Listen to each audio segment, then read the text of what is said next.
니고데모와의 예수님과의 대화가 있었죠. 아마 그 대화가 있고 난 다음 한참 후에 일이 요한복음 4장 사마리아 수가성 여인과 예수님의 만남의 스토리일 것입니다. 저는 이 4장 본문을 가지고 몇 차례 여러분들과 나누려고 합니다. 세례 요한의 제자들이 씩씩거리면서 왔어요. 선생님, 다 저 건너편에 있는 예수에게로 가버립니다. 그런 제자들에게 예수님이 그는 흥하여야 하겠고 나는 쇠하여야 하리라 이렇게 말씀했죠. 그와 나는 비교가 안 된다. 그는 하늘에서 오신 분이고 그는 만물의 창조자이시고 만물을 다스리는 분이시고 그는 성령으로 성령을 부리시고 성령을 움직이시는 그런 분이시다. 그래서 세례 요한의 제자들이 씩씩거리는 그 내용을 이제 종결 지은 줄 알았습니다. 그런데 세례 요한에게 세례를 베푸는 것보다 예수님에게 세례를 베푼 사람이 더 많다는 말을 몇몇 사람이 아닌 이제는 그 당시에 예루살렘의 종교 지도자들이었던 바리새인들이 듣게 된 것이었습니다. 예수님이 바리새인들이 들은 소문을 알고는 갑자기 벌떡 일어나서 유대 땅을 떠나 다시 갈릴리로 가십니다. 그러고는 그 갈릴리로 가는 도중에 사마리아라는 수가성 지역의 한 여인을 만나 그 여인에게 생수에 대하여 이야기를 나누는 내용입니다. 여러분, 무언가를 하는데 사람들이 막 몰려와요. 소문이 나요. 그러면 우리는 어떻게 합니까? 더 박차를 가해야 되죠. 그런데 예수님은 세례 요한보다 더 많은 사람이 세례를 베풀었다는 것을 듣고 유대 바리새인들이 그것을 알게 된 사실을 알더니 예수님이 예루살렘을 떠나 갈릴리로 가자 하고는 가고 있습니다. 여러분에게 질문이 이겁니다. 왜 예수님은 갈릴리로 다시 돌아가셨을까요? 많은 사람이 모이면 거기서 하나님 나라 운동을 해야지.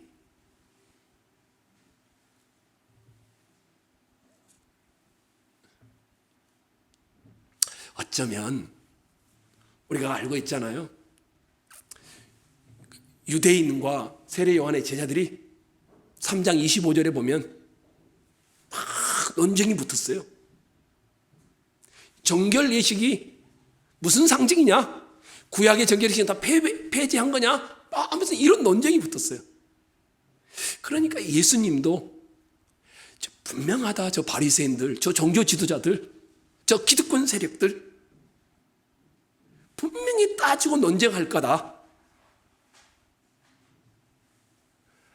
그래서 불필요한 대화는 피하고 싶다. 그래서 예루살렘을 떠나서 갈릴리로 가셨다. 맞는 말일 수 있죠? 그런데 만약에 그런 것이었다면 나중에라도 이 바리새인들과 논쟁을 하지 않아야 되는데 예수님은 나중에 마태복음 24장을 보면 7가지 화 외식가는 서기관들과 바리새인들이여 라고 하면서 그들을 거의 저주에 가까운 심판을 선포해요. 바리새인들이 어떤 사람입니까? 종교 지도자들입니다. 이스라엘 백성들에게 영향력이 가장 큰 집단입니다. 기득권자들입니다. 수도 예루살렘, 그곳에 있으며 율법의 수호자들입니다. 이들의 생각과 맞지 않으면 언제든지 논쟁을 통해서 깔아뭉기는 일을 해왔던 자들입니다. 그러니 불필요한 대화와 논쟁을 피하고 싶어서 갔다, 이 말도 맞겠지요. 하지만 다른 의도가 있다라면 그건 뭘까요? 우리는 이미 세례 요한을 통해서 알고 있었죠. 구약의 정결 예시, 예수님을 가리키는 거였다. 물이 변하여 포도주가 되는 완전히 바뀌는 새로운 시작. 그렇죠? 세례 요한의 물세례, 오실 예수님을 가리키는 거죠. 그래서 이 세례 요한은 그는 흥하여야 하겠고 나는 쇠하여야 하리라, 이렇게 말했습니다.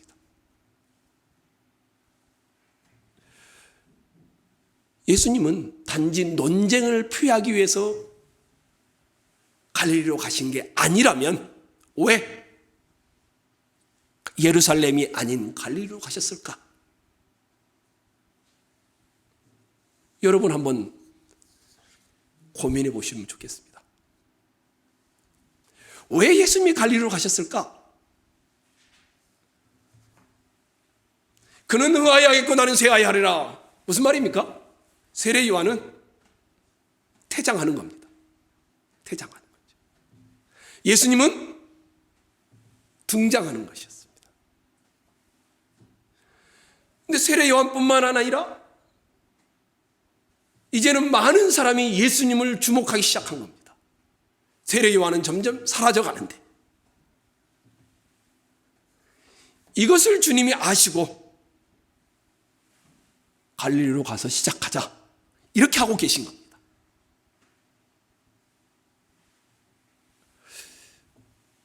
왜 그럴까? 왜 갈릴리로 가셨을까? 근데 여기에 한 가지 더 첨가해 놓은 정보가 있습니다. 2절이죠. 예수께서 친히 세례를 베푼 것이 아니요 제자들이 베푼 것이라. 사마리아 여인을 만나는 건 별로 관계도 없는 말 같아요. 그런데 첨가해 놨습니다. 아니, 예수님이 허락해서 제자들이 줬으면 예수님이 준 거죠. 근데 예수님이 준 것이 아니다라고 딱 구분을 시켜놨습니다.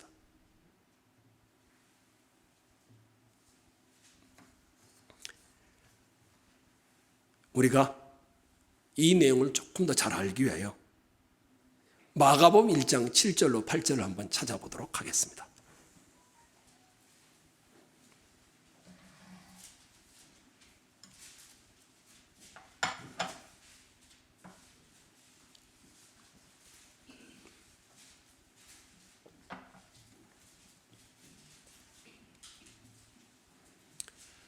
마가복음 1장 7절로 8절, 제가 7절, 여러분이 8절 읽겠습니다. 그가 전파하여 이르되 나보다 능력 많으신 이가 내 뒤에 오시나니 나는 굽히어 그의 신발끈을 풀기도 감당하지 못하겠노라. 나는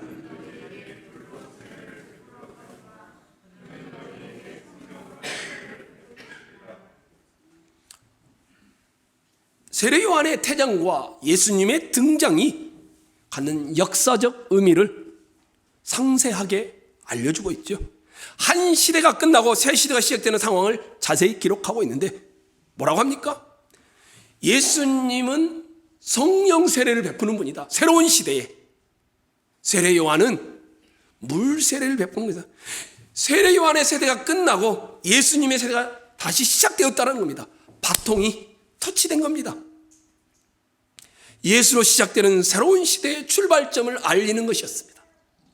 세례 요한과 예수님의 교체, 바통이 터치되었으며 새로운 시대의 문을 여는 시기입니다. 이런 시기에 예수님이 갈릴리로 가시는 겁니다. 그럼 다시 질문하겠습니다. 왜 예수님은 예루살렘의 많은 사람, 정치, 사회, 종교 모든 것이 집약되어 있는 그곳을 버리고 갈릴리로 가셨을까? 위치상으로도 예루살렘은 높은 곳입니다. 갈릴리는 굉장히 낮습니다. 저 북쪽이죠.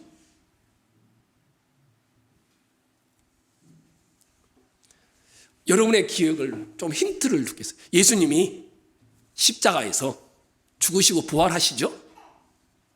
그러면서 야, 내가 죽고 3일 만에 살아난 다음에 너희를 만날 것이다 제자들에게 말하죠. 근데 제자들에게 어디서 만나겠다고 말하죠? 갈릴리입니다.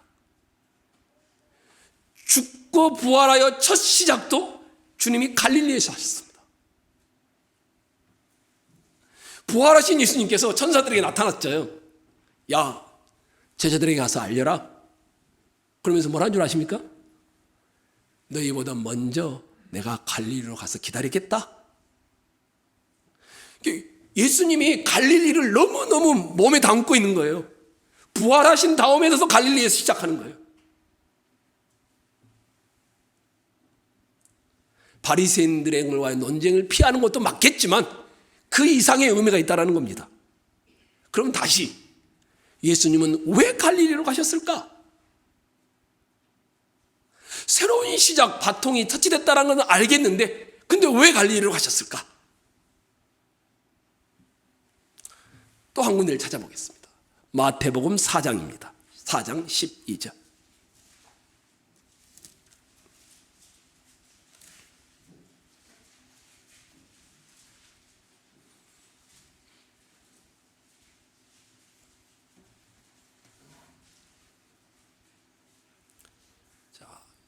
예수께서 요한이 잡혔음을 들으시고 뭐라고 합니까?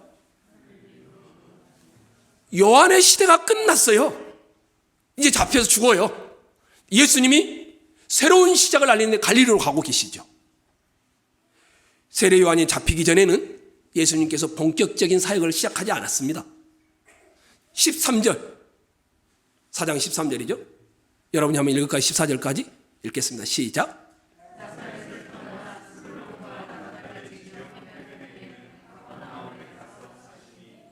이는 선지자 이사야를 통하여 하신 말씀을 이루려 하니.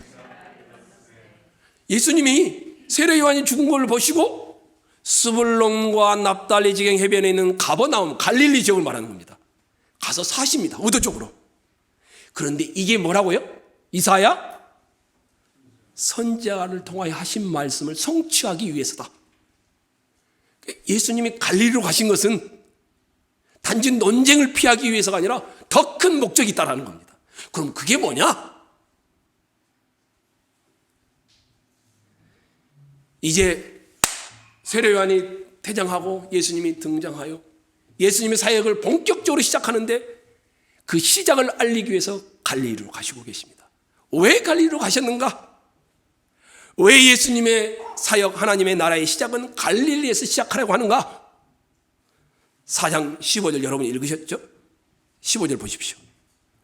스불론 땅과 납달리 땅과 요단강 저편 해변길과 이방의 갈릴리여, 흑암에 앉은 백성이 큰 빛을 보았고 사망의 땅과 그늘에 앉은 자들에게 빛이 비추었도다 하였느니라.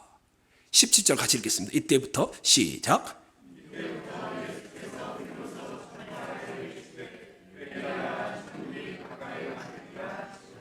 이사야가 했던 말씀을 그대로 예수님이 인용하고 있는 거예요.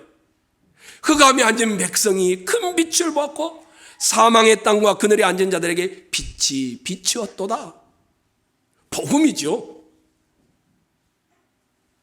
그리고 이때부터 예수님이 회개하라, 천국이 가까이 왔느니라 라고 복음을, 이제 하나님 나라가 시작되었다, 회개해라, 이렇게 복음을 전하는 거였어요.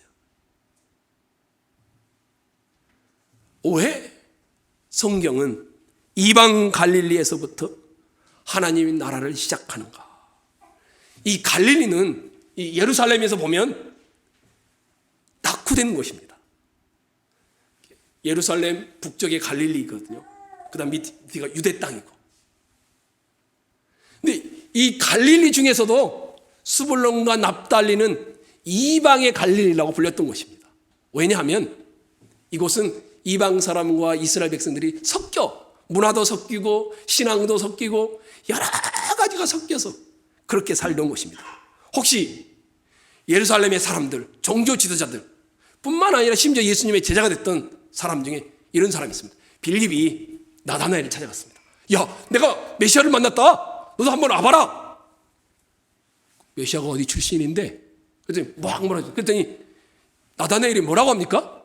어디에서? 나사렛에서 선한 것이 날 수 없다. 너무너무 낙후된 곳인 겁니다. 소외된 곳입니다. 아무도 알아주지 않는 곳입니다. 야, 그런 것에서 어떻게 메시아가 나냐? 말도 안 되는 소리 하지 마라. 예루살렘이라면 모르겠지. 천대받는 지역 중에 이 스불론과 납달리는 가장 천대받는 곳이었습니다. 이렇게 하고 나서 이제 여러분이 아까 이홍구 목사님과 읽었던 이사야서 9장 여기를 보십시오. 앞을.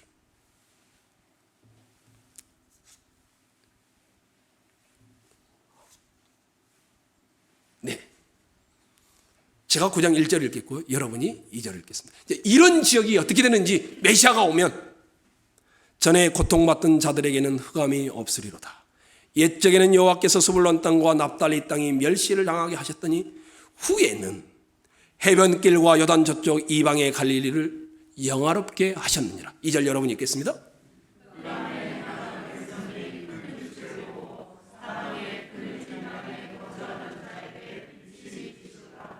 예수님이 지금 많은 사람들이 몰려왔는데 예루살렘과 유대에서 다 버려두고 갈릴리로 가자. 세례 요한이 잡혔음을 들으시고 세례 요한의 시대가 끝나고 새로운 시대가 시작되는데 갈릴리로 가서 하시는 일이 흑암에 행하던 백성이 큰 빛을 보고 사망의 그늘진 땅에 거주하던 자에게 빛이 비추었다. 전에는 멸시를 당하던 그곳이 영화롭게 되었다. 전에는 낙후된 곳이, 소외된 곳이, 아무도 알아주지 않는 곳이 아름답게 되었다. 예수님은 뭘 보여주고자 하는 거냐면 하나님 나라의 본질, 복음의 본질, 복음의 핵심, 이게 뭐냐? 이걸 보여주고 있는 것입니다. 이사야서 9장 6절을 봐보십시오.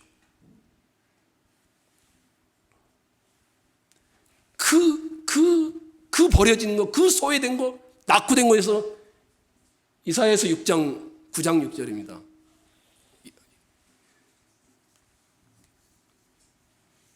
자, 6절, 7절 읽겠습니다. 시작. 아기가 우리에 낳고 한 아들을 우리에게 주신 바 되었는데 그의 어깨는 정사를 메었고 그의 이름은 기묘자라 모사라 전능하신 하나님이라 영존하시는 아버지라 평강의 왕이라 할 것임이라. 그 정사와 평강의 더함이 무궁하며 또 다윗의 왕자와 그의 나라에 군림하여 그 나라를 굳게 세우고 지금 이후로 영원히 정의와 공의로 그것을 보존하실 것이라. 만군의 여호와의 열심히 이를 이루리라. 저 스불론 납달리 저 이방의 갈릴리 지역이 영화롭게 되어 멸시되고 소외된 자들이 아름답게 되어 어떻게요? 한 아기가 우리에게 와서 그리고 그 아기에 대한 묘사를 쭉 해놓았습니다. 이게 이사야의 예언이었습니다. 이방의 갈릴리, 가장 낙후된 곳, 소외된 곳, 사람들이 알아주지 않는 곳, 혼자 눈물을 흘며 있는 곳, 그 소외된 곳에 큰 빛이 비추어 그것이 영화롭게 되는데 그 빛의 핵심은 한 아기가 태어나서 아름답게 하실 것이라는 예언이 예수님이 기억한 겁니다. 세례 요한이 퇴장하면서 드디어 하나님 나라의 사역을 시작하는데 갈릴리로 가자. 하나님 나라의 복음의 핵심이 무엇인지를 정확하게 짚은 겁니다. 하나님 나라의 복음의 본질은 무엇입니까? 하나님 나라는 위로 올라가는 것이 아닙니다. 하나님의 나라는 예루살렘을 향하여 올라가는 것이 아니라 흘러 내려가는 것입니다. 가장 소외되고 가장 낮고 가장 더럽고 가장 약한 그곳에서부터 시작된다라는 것을 예수님이 다시 갈릴리로 가자라고 하심으로 보여주고자 했던 것입니다. 이게 신앙의 본질입니다. 이게 신앙의 삶입니다. 신앙의 삶은 뭡니까? 복음은 뭡니까? 예수를 믿어서 자꾸 위로 아니라는 겁니다. 복음은 올라가는 것이 아니라 밑을 향하여 내려가는 것입니다. 예루살렘을 향하여 가지 않고 가장 낙후된 곳, 소외된 곳, 울고 있는 곳, 아무도 쳐다보지 않는 그곳을 향하여 눈과 마음과 손발이 가는 것이 신앙생활인 것입니다. 천국은 어떤 곳입니까? 누가 저한테 물어봐요.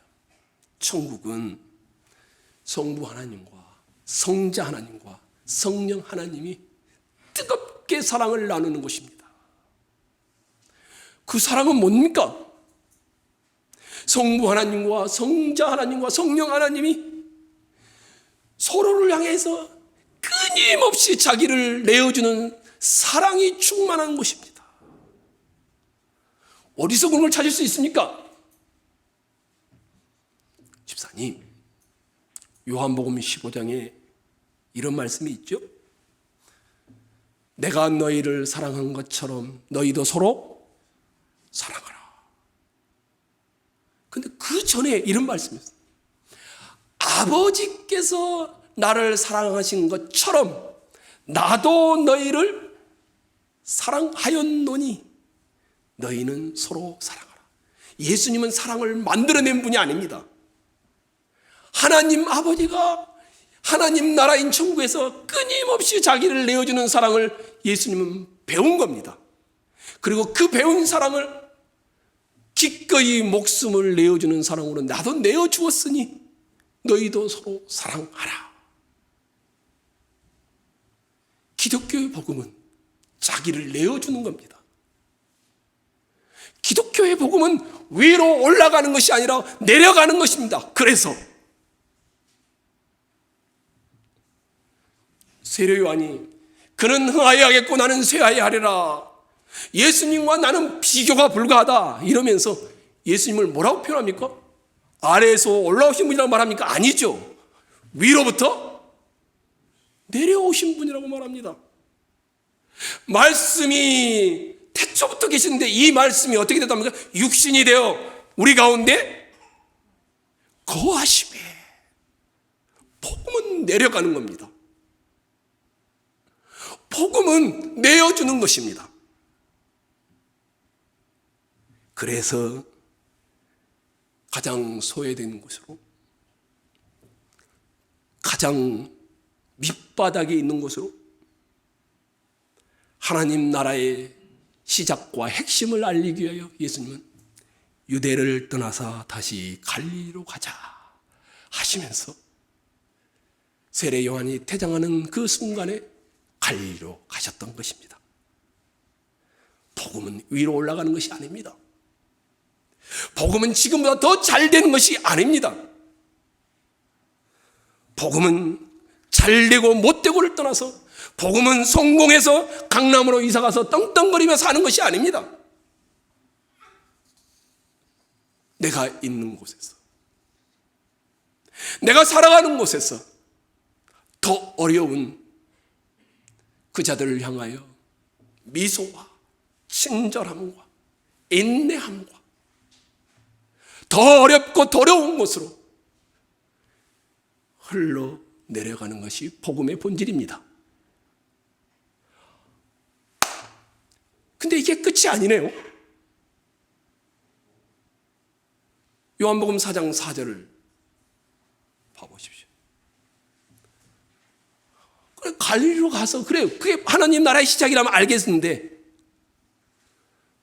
예수님이 요한복음 4장 4절에 한마디를 덧붙이고 있습니다. 읽겠습니다. 시작. 사마리아를 통과해서 가겠다. 사마리아가 어디일까요? 4장 9절 봐보십시오. 한 번 더 읽겠습니다. 시작.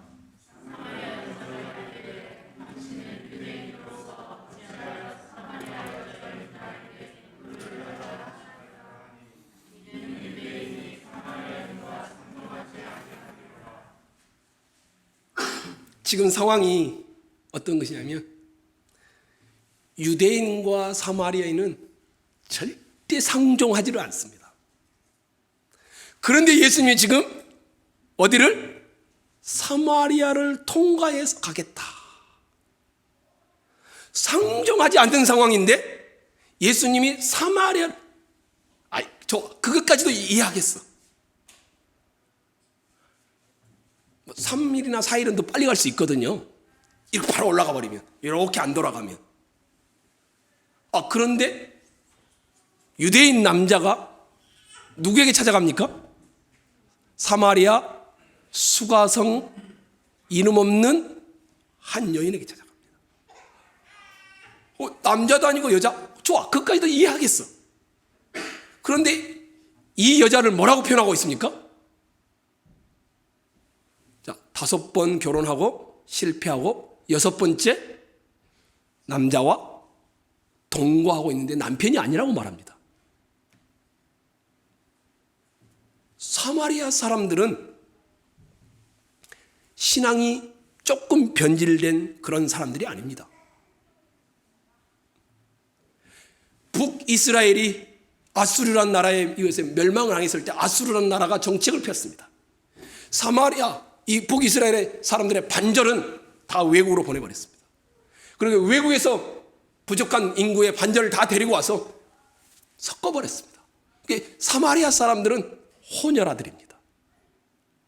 나중에 이제 아수르 통치가 다 끝나고 사마리아가 다 통일되고 나서도 유대 사람들은 사마리아를 개, 돼지 취급을 합니다. 너희 같은 놈들하고는 상종을 하면 안 돼. 자, 사마리아 사람입니다. 근데 혼혈아입니다. 근데 여자입니다. 여자 중에서도 결혼을 5번이나 하고 6번째 남자와 동거하고 있는 사람입니다.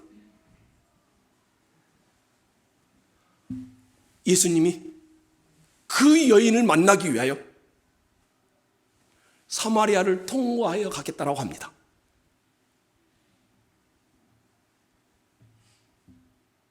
우리는 신앙이 변질되면 어떤 일이 벌어지는 줄 아십니까? 신앙이 잘못되기 시작하면 항상 위를 바라봅니다. 이게 첫 번째 증상입니다. 신앙이 잘못되고 변질되면 두 번째 나타나는 증상이 나와 다른 사람을 배제합니다. 인간이라는 것은 자기가 어딘가에 소속되었다는 것으로 안정감을 누리는 존재입니다. 누군가 팀을 이루어서 극도의 안정감을 누리며 살아가는 존재들입니다. 그런데 이런 집단을 누리다 보니까 자기와 다른 집단을 배제시킵니다. 배제를 통해서 자기를 증명하는 겁니다. 여러분, 이제 자녀들을 키우고 계시죠? 다 자녀를 키우셨고 또 키우고 계시고, 혹시 여러분이 자녀들에게 어떻게 교육하는지, 야, 그 아이 집안은 괜찮고 그 아이 보니까 참 예의도 바르고 똑똑하고 참 점잖고, 너 그런 아이와 친구가 되면 너도 참 많은 도움을 받을 거 좋겠다. 공부도 같이 하고 우리 집에 한번 초대해라. 맛있는 거 해주마. 좋은 친구를 이렇게 하죠. 근데 제가 질문한 건 그것이 아닙니다. 야, 저 아이는 너무 깡패 같다. 너무 거칠다. 욕도 마음대로 한다. 부모가 없고 할머니, 할아버지 손에서 커서 그런지 이상하다. 너 저렇게 거칠고 외롭고 공부에 집중도 못하고 있는 아이에게 네가 좀 친구가 되어줄려? 이렇게 교육하시는 분 계시나요? 그렇게 하지 않죠. 내 아이가 혹시 물들까 봐, 내 아이가 혹시라도 변질될까 봐 두렵고 무서워서 그런 친구를 가까이 하면 안 돼. 배제를 시키죠. 이것이 인간이 가지고 있는 더러운 집단 문화 중에 하나입니다. 모든 사람이, 저를 포함해서 모든 사람이 다 그렇습니다. 내가 소속된 집단이 내 삶의 정체성을 가집니다. 그래서 좋은 곳에 소속되고자 하고요, 좋은 학교에 소속되고자 하는 겁니다. 제가 목사님들 모임에 갔어요. 목사님들 모임이 가는데, 목사님들과 이제 모임을 하는데, 처음에 이제 잘 모르니까 다 자기소개를 해야 되잖아요. 대체로 큰 교회 목사님들은, 저는 온누리교회 목사 누구누구입니다, 다 이렇게 다 드러냅니다. 그런데 작은 교회 목사님들은 교회 이름을 말하지 않습니다. 저는 그저 작은 교회에서 목회를 하고 있습니다, 이렇게 말을 합니다. 그러면 이걸 듣고 있는 사람들은 어떤 생각이 저절로 들어오느냐 하면, 저 큰 교회 목사님은 굉장히 위대해 보입니다. 대단해 보입니다. 작은 교회 목사님은 안중에도 없어 보입니다. 별거 아닌 것처럼 느껴집니다. 우리는 다른 것을 배제함으로 자기를 증명하고 드러내려고 합니다. 그런데 복음은요, 정반대입니다. 복음은 그런 배제를 깨트리는 겁니다. 지금 예수님의 시대에는 성경을 알고 성경을 믿고 살아가는 사람들이 그렇게 많은 시대였습니다. 그런 그들이 사마리아 사람과 상종하지를 않습니다. 배제를 통하여 그들의 거룩함을 드러낸다고 생각했기 때문이었습니다. 그런데 예수님은 갈릴리로 가셔서 그 이방의 땅에 복음이 비추게 함으로 소외된 곳에 복음을 비추는 것도 모자라 사마리아를 통과하여 가겠다. 우리 그래 사마리아 한번 지나, 이런 의미가 아닙니다. 영어로는 이렇게 되어 있습니다. And he must needs go through Samaria. 반드시 그 지역을 지나서 그 여인을 만나고 하겠다는 겁니다.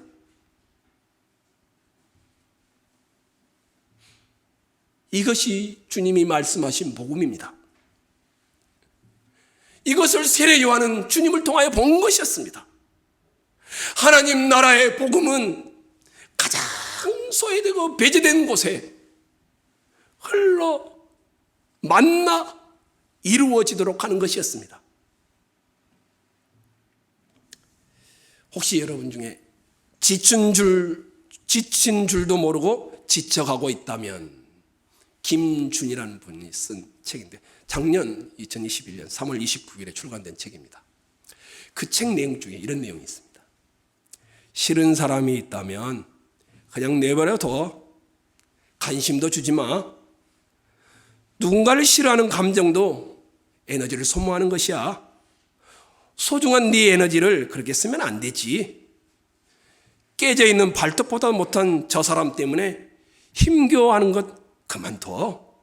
이제는 네 자신을 위해 살아. 저는 이분이 오늘날의 한국인의 모습을 가장 잘 보여주는 것이라고 생각합니다. 우리 청년들은 아실 거예요. 혼밥, 혼술. 근데 혼자 식당 가기야 그러니까, 자, 같이 밥 먹을 사람, 그럼 막 모인답니다. 그러면 식당을 딱 갑니다. 주문을 하고요, 각자 핸드폰을 합니다. 다른 사람의 말도 걸지 않습니다. 단지 거기서 같이 밥 먹고 나오는 것뿐입니다. 혼자 있기는 싫고, 그렇다고 다른 사람의 내 삶을 간섭하는 것도 싫은 겁니다. 우리는 이런 문화 속에서 살아가고 있습니다. 그런데 신앙마저도, 복음마저도 나를 위한 복음이 되어버리고 말았습니다. 예를 들어볼까요? 여러분, 요나 선지자 잘 아시죠? 하나님이 요나 선지자에게 어디로 가서 복음을 전하러 갔죠? 니느웨로 가서 복음을 전하러 가죠. 근데 요나 선지자가 그 말에 순종합니까? 순종하지 않고 도망가 버립니다. 배를 타고 여호와의 낯을 피하여 다시스로 가려고 하죠. 배를 타고 막 도망갑니다. 왜 그랬죠? 왜 도망갔을까요? 정말 싫어하는 인간이 혹시나 회개할까 봐, 그런 인간에게 가서 복음을 전해서 혹시나 하나님의 자비가 임할까 봐, 저놈들은 회개하면 안 돼, 저들에게 기타 멸망해서 죽어야 돼. 그래서 요나가 도망간 겁니다. 근데 이제 배를 타고 가는데, 자고 있는데 폭풍과 막 배가 거의 침몰 직전이었죠. 그래서 사람들이 아무리 신의 이름을 부르고 물건을 내던져도 안 되니까 요나를 막 깨웁니다. 너는 누구냐? 그래서 요나가 대답을 하죠. 요나서 1장 그가 대답하되 나는 히브리 사람이요 바다와 육지를 지으신 하늘의 하나님 여호와를 경외하는 자로라 하고, 요나의 첫 번째 정체성은 나는 유대인이다. 그리고 두 번째 정체성은 나는 하나님을 믿는 사람이다. 오늘날 우리가 그렇습니다. 여러분 중에 하나님이 원하시는 것이라면 내가 싫어해도 순종하겠습니다. 아멘? 이렇게 하지 않죠. 왜냐하면 내 인생의 첫 번째가 하나님이 아닌 겁니다. 오늘날 우리의 신앙입니다. 하나님이 두 번째이고 세 번째일 뿐입니다. 나에게 첫 번째는 나 자신이라는 하나님이 있는 겁니다. 나의 행복, 내 가정의 행복, 나의 즐거움, 나의 성취. 그러니까 하나님이라도 내가 싫어하는 것을 하라고 하면 하지 않습니다.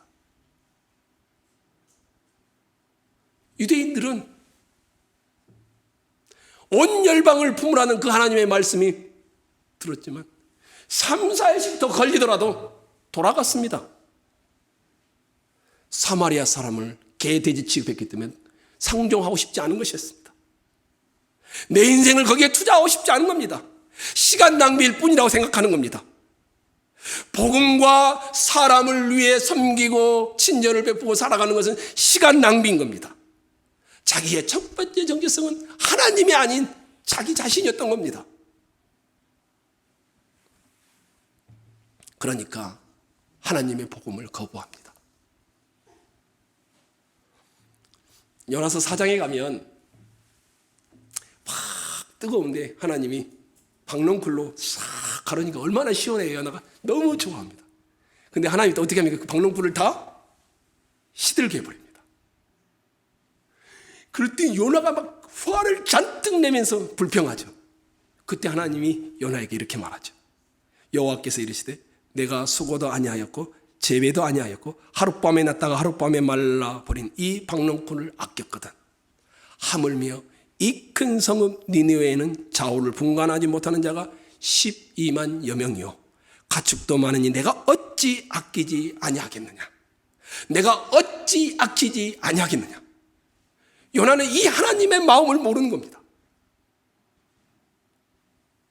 좌우를 분별하지 못하는 사람들을 아끼는 하나님의 마음, 악인의 죽음인들 기뻐하지 않는 이 하나님의 마음, 이걸 모르는 겁니다. 근데 우리가 그렇게 살아가고 있습니다. 나와 친한 사람과는 친한 그룹을 만들고 내가 싫어하는 사람들은 따로 배제시켜서 상종하지를 않습니다. 복음은 우리에게 정반대를 말씀하고 있습니다. 복음은 가장 어둡고 소외되고 왕따당하고 울고 있고 낙후된 곳으로 향하도록 하고 있습니다. 복음의 은혜를 가진 자는 사마리아에 저 5번 결혼을 이혼하고 6번째 남편과 동거하고 있는 그 여인을 향하도록 만들어 놓은 것이었습니다. 복음은 자기 중심성을 벗어나 사마리아로 발걸음을 옮기게 하는 것이었습니다. 1세기 공동체는 사람들이 너무너무 조금 머리가 똑똑하던 사람들이 그렇게 많이 비평했어요. 저 사람들은 몰래 숨어서 사람 고기를 먹는데 인육을 먹는 자리에 성찬을 하는 거 보면서 그랬습니다. 저 사람들은 타협을 몰라. 아니 어울려서 살아가야지. 로마의 황제의 말도 거역해. 저 사람들은 예배에 생명을 걸었어. 그렇게 기득권 세력으로부터 멸시를 당했습니다. 그런데 1세기 기독교는 성장했습니다.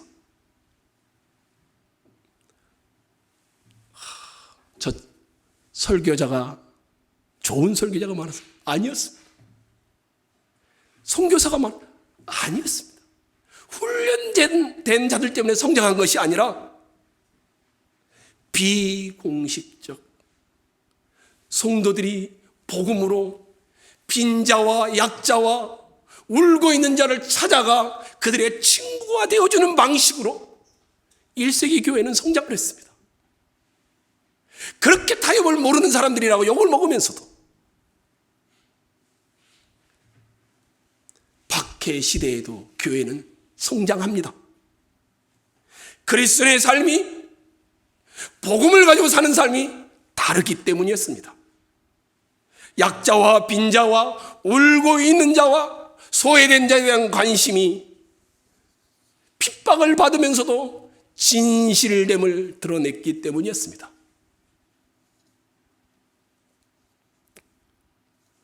복음은 무엇입니까? 누가 저에게 이렇게 물은다면 복음은 삶입니다. 복음은 위로 올라가는 것이 아니고 세상 속으로 내려가는 것입니다. 다른 사람이 회식할 때 나 성경 보고 기도해야 돼 이러지 마시고 회식 자리에 함께 참여하고 술 못 먹는다고 가지 않고 따로 있지 마시고 가서 술 잔뜩 취한 그들 집까지 데려다 주고. 그래서 복음은 반문화적입니다. 다른 사람이 막 어느 사람을 소외시키고 왕따하고 불평하고 뒷담화를 깔 때도 그런 자리에 참여하지 않고 복음의 가치관으로 바라보고 살아가는 것입니다. 복음은 그래서 이웃을 향한 공간을 만들 수밖에 없습니다.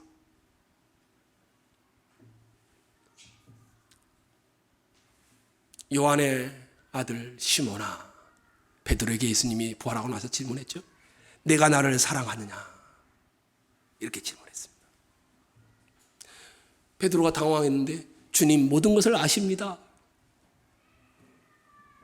내가 주님을 사랑하는 주께서 아시나이다. 이렇게 대답했죠. 그랬더니 예수님이 뭐라고 합니까? 이르시되 내 양을 먹이라. 이게 복음의 삶입니다. 예루살렘을 향한 삶이 아닌 갈릴리를 향한 우리의 걸음과 삶의 태도들. 이게 복음입니다.